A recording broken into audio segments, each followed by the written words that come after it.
అరే తమ్ముడు ఇలా రాదా నేను రా చూసి చూడనట్టు వెళ్ళిపోతున్నావు. మీరు కేటాయించిన ఇళ్ల స్థలంలో ఉండటం వల్ల నన్ను కూడా జనాలందరూ చూసి చూడనట్టు వెళ్ళిపోతున్నారన్న. సర్లే మరి ప్రభుత్వం వచ్చాక ఎలా ఉందిరా? వచ్చిన కొత్తలో చస్తూ బతికే వాళ్ళం అన్న. మరి ఇప్పుడు మీరు ఇచ్చిన ఇళ్ల స్థలాల వల్ల ఆ చచ్చిన వాళ్ళ పక్కనే బతుకుతున్నాం. అంటే శ్మశానంలో ఇచ్చావా? ఎస్. అరే తమ్ముడు నువ్వు అలా చిరాకు పడకరా. వాడు కోరుకున్న స్థలంలోనే నేను స్థలం ఇచ్చాను రా. నేనెందుకు అక్కడ కోరుకున్నానన్నా? నువ్వు ఇళ్ల స్థలం కోసం నా దగ్గరకు వచ్చి ఏమడిగావు? ఉండడానికి ఎలాంటి ఇబ్బంది లేకుండా ప్రశాంతంగా ఉండే ఇళ్ల స్థలం ఇవ్వమని కోరుకున్నా. మరి నేను అదే కదా ఇచ్చింది. అలా ఎలా అన్నా?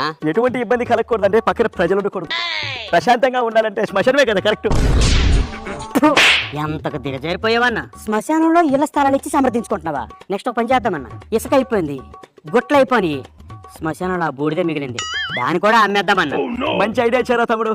ఈసారి మన గవర్నమెంట్ వచ్చాక ఆ బూడిదే అమ్ముకుందాం. ఈ ఒక్క మాటతో మన ప్రభుత్వం బూడిదలో కలిసిపోద్దన్నా.